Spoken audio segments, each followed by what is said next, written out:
आईनी अहकामात से फरार के लिए नून लीग के नित नए मंसूबे जारी हैं। सुप्रीम कोर्ट के 3 जजेस के खिलाफ रेफरेंस दायर करने पर गौर शुरू कर दिया गया है। राना सनाउल्लाह कहते हैं 3 जजेस के खिलाफ रेफरेंस की तजवीज़ ज़ेरे गौर है, अभी फैसला नहीं हुआ। जजेस पर संगीन इल्जामात भी लगाए गए। कहा 3 जजेस ने नून लीग के खिलाफ फैसले दिए। तो नजर आ रहा है सामने लिखा हुआ जुल्म मिटने के लिए 2 चीजों से मिटेगा भाई।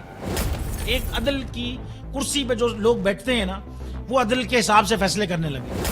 दूसरा, कौम निकल खड़ी उस जुल्म के खिलाफ, तो जुल्म खत्म हो जाएगा। या इन दोनों में से कोई एक चीज हो जाए या दोनों हो जाए। अगर 420 का मुकदमा था, उस वक्त अदलिया में जो लोग बैठे हुए केस देख रहे थे, वो पूछते ना यार चीट हुआ कौन है। जब उनको दिखता कोई चीट नहीं हुआ, केस खत्म कर देते। तो जालिम जुल्म कर ही नहीं पाता। 9 जजेस ने नोट बिफोर किया मेरे केस को यार, 1.5 साल चला। शख्सी जमानत का केस, सेम केस इस्लामाबाद में कर दिया। एक ही इल्जाम पे 2 केस हो नहीं सकते भाई। मतलब 60 दिन का वक्त होता है। 102 दिन के बाद मैं जीत गया, केस बरी हो गया।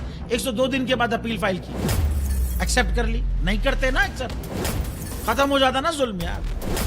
भरी अदालत में मुझे बरी कर दिया, फिर पता नहीं क्या हुआ 2.5 घंटे बाद का नोट बिफोर। मैं नहीं सुनता ये केस, खड़े रहते अपने फैसले पे, मिट जाता जुल्म। अल्लाह ताला ने बिठाया इस कुर्सी, इन कुर्सियों पे इनको यार, ये अल्लाह ताला की तरफ से फैसले करने हैं। तो या तो ये फैसले आएंगे, जुल्म मिट जाएगा, या कौम खड़ी हो जाएगी जुल्म के खिलाफ।